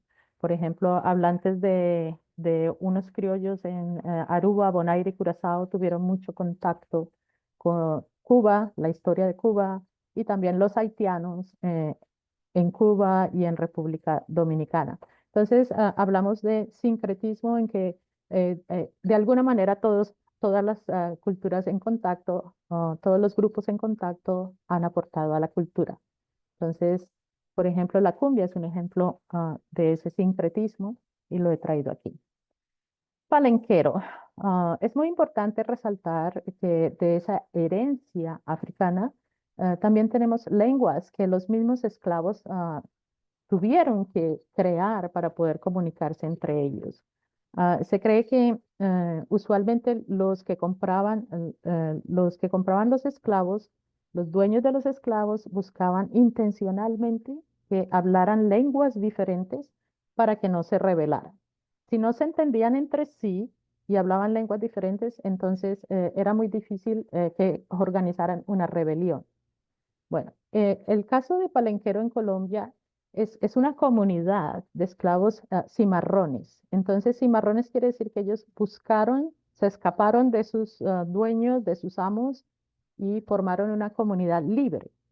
Entonces ahí dentro del lugar inhóspito era difícil encontrarlos porque si los encontraban tenían que pagar como con pena de muerte, era muy violenta el castigo, entonces ellos se protegieron en ciertos lugares inhóspitos, no se podía llegar tan fácilmente o tener acceso. Y el Palenquero es un pueblo libre de esclavos que se escaparon y se establecieron allí, está cerca de como a una hora más o menos de Cartagena de Indias en Colombia. Lo interesante de esto es que ellos todavía desde el tiempo colonial conservan esa lengua criolla. Entonces, esta habla o lengua es una mezcla de español, portugués y una gramática muy básica. La gramática puede ser de influencia africana porque las lenguas africanas generalmente no tienen conjugaciones como tenemos nosotros en español, ¿no? Nosotros cantamos, nosotros hablamos, etcétera. No tienen esas terminaciones gramaticales generalmente es solo una forma que podría decir como infinitivo y sin conjugación y son unas partículas que se ponen antes o después de estas formas verbales sin conjugación para expresar los tiempos, los modos y todo esto de las lenguas. La lengua palenquera y la comunidad ha sido considerada como una de los tesoros de la UNESCO, ¿no? Entonces, reconocida por la UNESCO como uno de los tesoros de la cultura en todo el mundo. Bueno, miremos aquí cómo la influencia africana ha llegado a la música. Y aquí tengo un instrumento que se usa también en Cuba, Puerto Rico y Colombia. Y suena como si fueran las olas del mar, según la explicación que nos da. Está hecho de materiales muy simples, como una calabaza y luego una malla que ustedes ven aquí en el vídeo, en la imagen. Tienen una mallita que es lo que produce la resonancia. Entonces traje este video porque para las clases vamos a describir, ¿no? El proceso de descripción de instrumentos para que los alumnos describan. Entonces, esto es una muestra de lo que podemos usar en clase. Toca el vídeo, por favor. No me suena. Este instrumento se llama yekere, de origen nigeriano. El sonido es muy similar a las olas del mar y tiene tres movimientos. Tirar el agua, ¿no? Entonces tiro el agua, ese es como el primer movimiento, ¿no? Y entonces tiro el agua y después vuelvo a cargarlo, ¿no?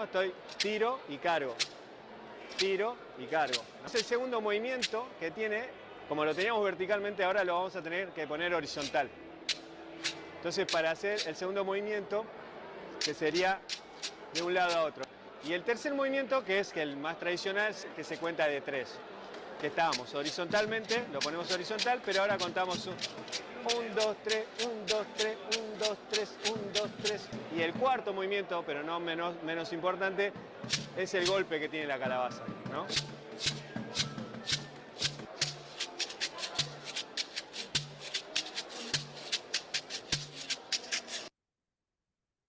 Bueno, suena como divertido para los estudiantes, pero podemos explicar las características del instrumento, proveer imágenes a los estudiantes para que ellos lo reconozcan y también podemos ayudarles con crear quizás algo Este como... instrumento se llama tengo que pasar a la otra.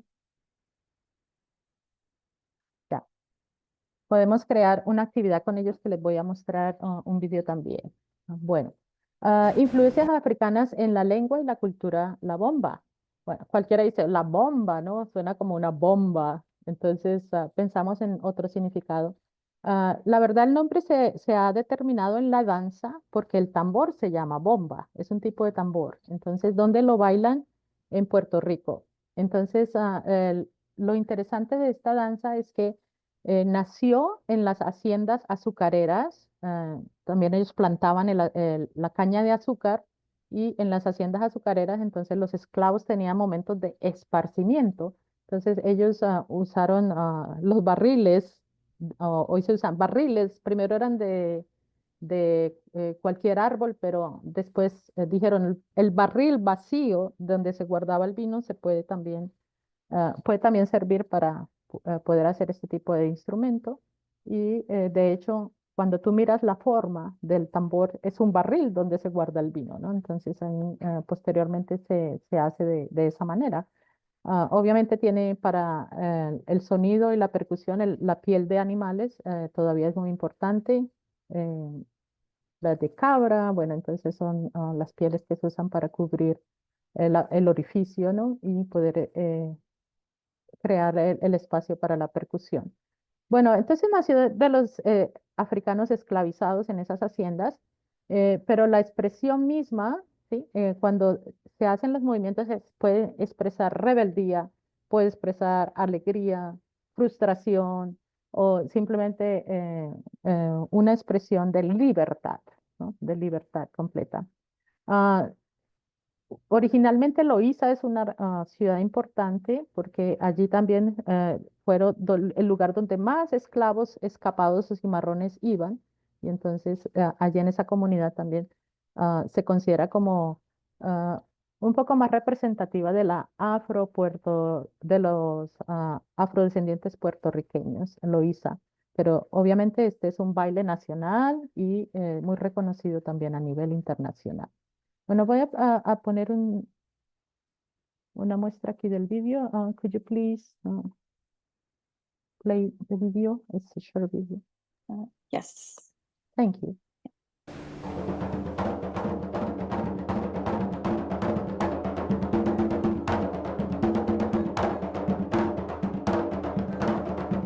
Un instrumento, un espacio para rebeliones, ¿verdad? Sirvió.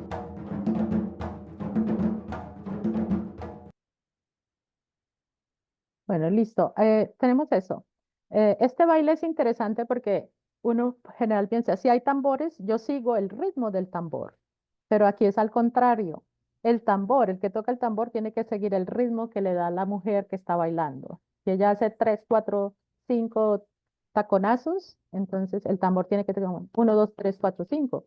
Ir al ritmo de ella y tiene que observar bien a la bailarina o al bailarín, ¿no? Generalmente es una mujer la que baila y tiene que observar sus movimientos para poder seguir el ritmo de ella con el sonido del tambor. Así que es una actividad muy interesante.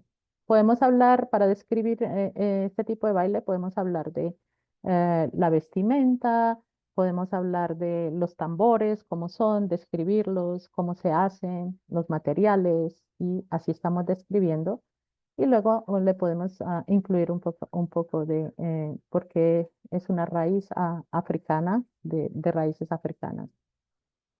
Bien, dije yo, hay una palabra sincretismo que debemos usar generalmente en casi todos los países latinos por los aportes culturales de cada grupo.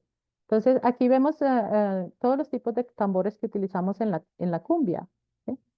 Tambor más grande se llama tambor alegre, el llamador, la tambora, que también se usa en otros países como República Dominicana, en ritmos como el merengue. Y también vemos productos indígenas. Todo lo que sea de percusión generalmente viene de influencia africana, excepto una influencia, la marimba. La marimba tiene controversia o es controversial porque los guatemaltecos y centroamericanos consideran su origen en Centroamérica. Pero de hecho sí hay una marimba que es de origen africano y la estructura del instrumento es un poco diferente porque usa unas calabazas por debajo de las teclas para producir el sonido, ¿no? Entonces, es importante saber que sí hay algunas diferencias.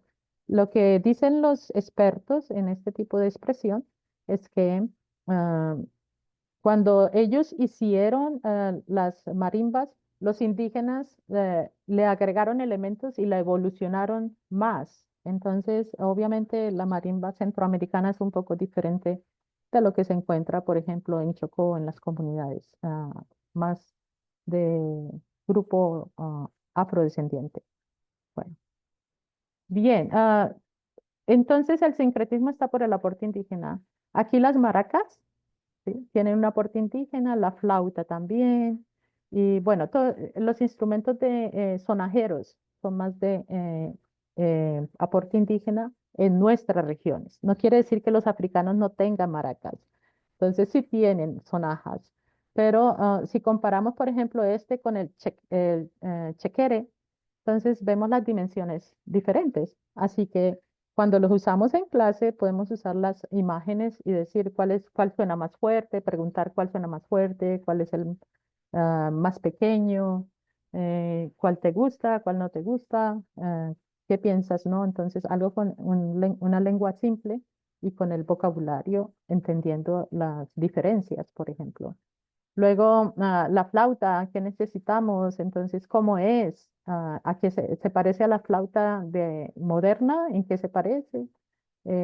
¿Cuántos orificios tiene? Y la descripción de estos instrumentos es importante.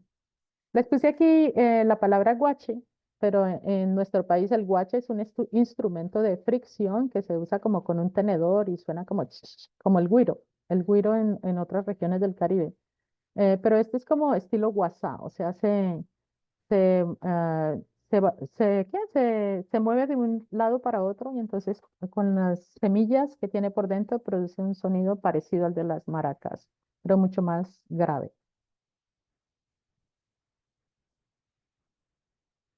Bueno, miremos la lengua. Aquí tenemos muchísimo problema, a menos que sea eh, obvio que la palabra viene de alguna parte de África y está relacionada en su significado. Otras son más como eh, ¿cómo se dice? De, que puede ser de aporte de otras lenguas, entonces no tiene una etimología definida, un origen definido cierto, o sea que suponemos, posiblemente, entonces, pero hay unas que son más obvias en cuanto al origen, en su significado y todo. Tenemos aquí una palabra muy común en el Caribe y en varios países latinoamericanos, por ejemplo, Venezuela, Colombia y en Cuba, creo que también en Puerto Rico se usa mucho la palabra chévere, en un sentido de, oh, qué bueno, positivo, vamos a salir esta noche a celebrar las influencias africanas en la lengua y la cultura. Ah, qué chévere, vamos. Entonces, tenemos esta palabra chévere.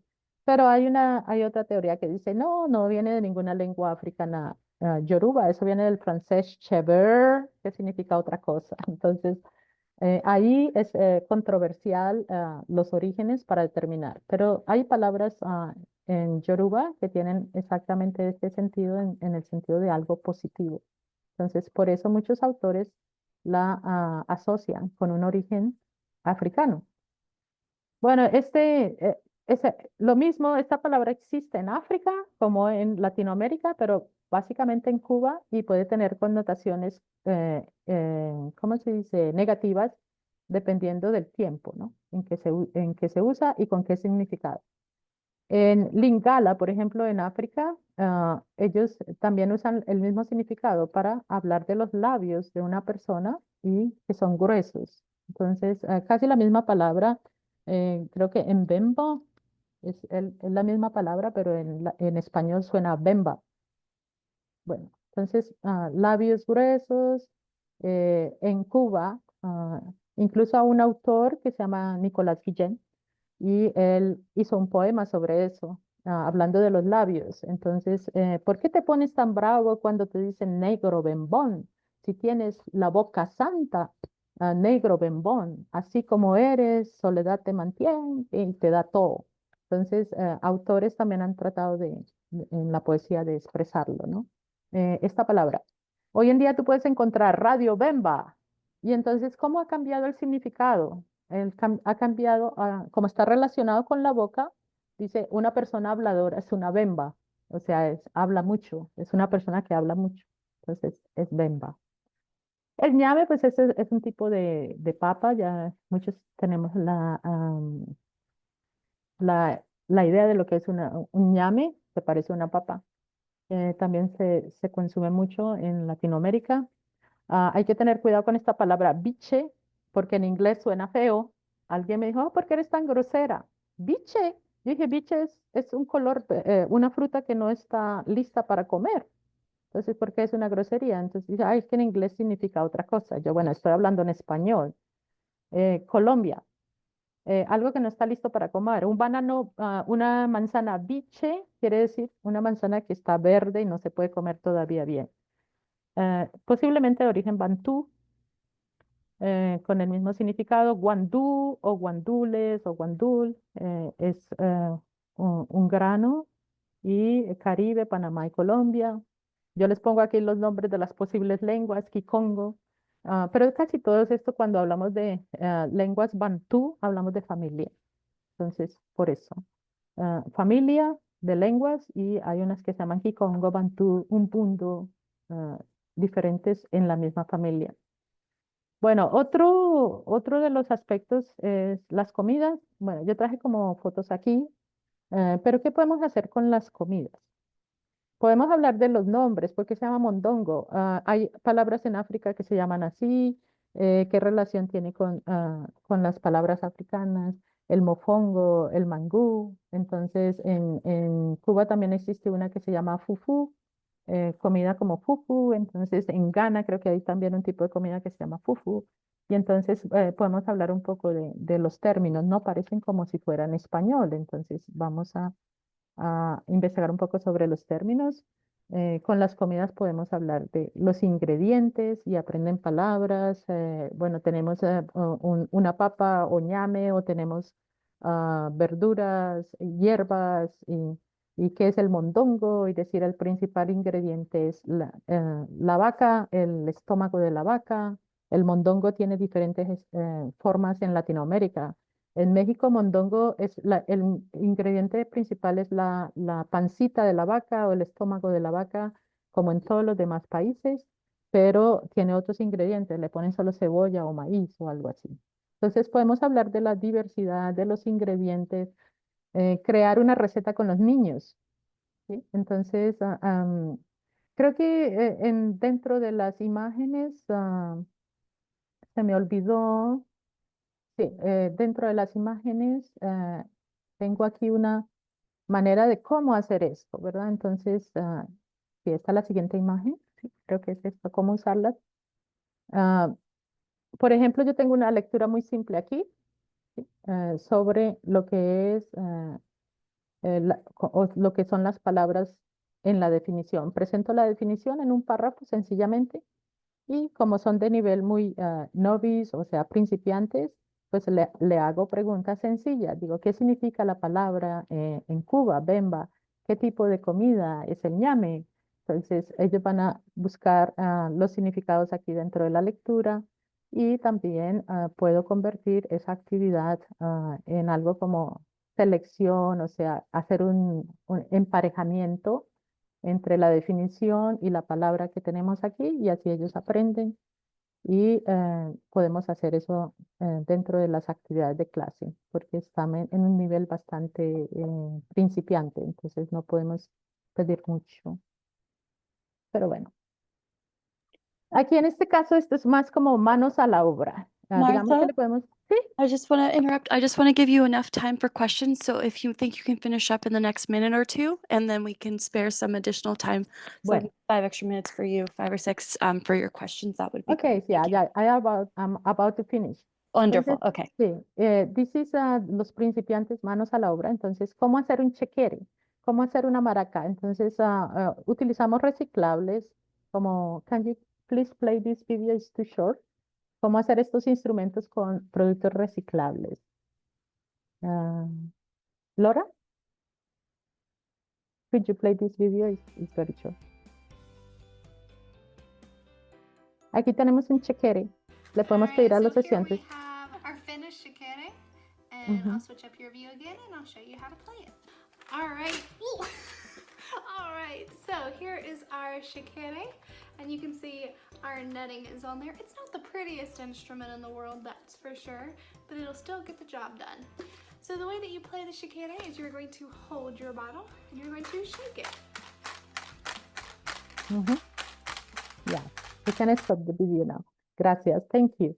And then we can, podemos asociar estos instrumentos con emociones. Por ejemplo, así suena mi guache o así suena mi maraca cuando estoy triste. Entonces los estudiantes hacen algún sonido que conecte con las emociones. Cuando estoy alegre, así suena mi chequere, y lo ponemos así. También podemos hacer rondas de bailes en donde ellos utilizan los instrumentos y se divierten con esos instrumentos. Entonces, son ideas muy prácticas y fáciles de hacer con los estudiantes. Bueno, creo que no voy a poder. Can you move this? I trying to move the. Sí, ya. Estos son recursos para los maestros que puse allí como representaciones de otros ritmos, la rumba, el baile cumbia y alguna comunidad afroecuatoriana. Sobre la comunidad afroecuatoriana es muy interesante el vídeo para que lo miren también y puedan tener más ideas. Bueno, creo que la final ya es decirles muchísimas gracias. Siguiente, ¿cómo se llama? Slide, the last one. I can move it. Ya. Gracias por su atención y bueno, que pasen un feliz día también. Entonces ahora podemos pasar a las preguntas. Gracias. Thank you so much, Martha. That was wonderful. I have the chat open. We've had some really engaged teachers during your presentation, and I wanted to read some comments from someone we received about some of the content, the drums, and music that you were talking about when I can pop up the Q&A. So we have the drum that's called Buledor, and we had a comment earlier that mentioned Afro-Boricua, and there was some dancing. That dancing involves both men and women, and this is from an instructor, a teacher who is from Puerto Rico, and so she had some very engaged comments for you. And then we had a few questions in the chat, and others are welcome to post their questions as well. But one question we have is, what is the reason that the Palenquero language, la lengua Palenquera, has a mix of Portuguese when the Spaniards were the colonizers? That is true. Entonces, está relacionado con la época de la colonización. Los primeros que vinieron a traer esclavos a Latinoamérica fueron los portugueses, luego de los portugueses pasaron también holandeses. O sea, cada hegemonía de esa época tenía un lugar dentro de la esclavitud. Y se dice que cuando los esclavos venían en los barcos de los portugueses, ellos escuchaban el portugués. Y en esos mismos barcos hay teorías de que ellos trataban de simplificar la lengua portuguesa para comunicarse entre ellos, porque como les dije, ya ellos hablaban diferentes lenguas. Entonces, las lenguas criollas son simplificadas y nacen de una necesidad de comunicación. No hay muchos elementos que digamos del portugués en palenquero. Hay, por ejemplo, el pronombre, que algunos dicen, no, eso no tiene que ser palenquero. Luego hay una que otra palabra, entonces unas teorías han surgido. Dice, ellos hablaban primero algo como portugués simplificado y como el español se parece al portugués, entonces ampliaron la lengua hacia el español, pero algunos dicen que el origen fue portugués y se quedaron esos remanentes de la lengua portuguesa ahí en el palenquero. Entonces también puede ser como se reunían esclavos de diferentes lenguas, se escapaban, entonces ya sabían el portugués unos y contribuyeron con la evolución de la lengua hacia español, portugués, mezclado, todo. Sí. Bueno, creo que no sé si responde a la pregunta si los portugueses tuvieron una gran influencia en el tráfico de esclavos hacia Latinoamérica. We received some comments, another awesome presentation, very interesting, thank you. We also received Afro-Mexicano is a beautiful identity term used in Mexico nowadays. I don't see any other questions in our Q&A or our chat. If anybody has one more question they'd like to ask, you could pose it now. We have about a minute or two left. Yes, very complimentary feedback on your presentation, Martha, as well. So thank Muchísimas you. gracias. Thank you so much. Lots of thank yous. Thank you so much. Yes, Okay. that the music was beautiful. Excellent information.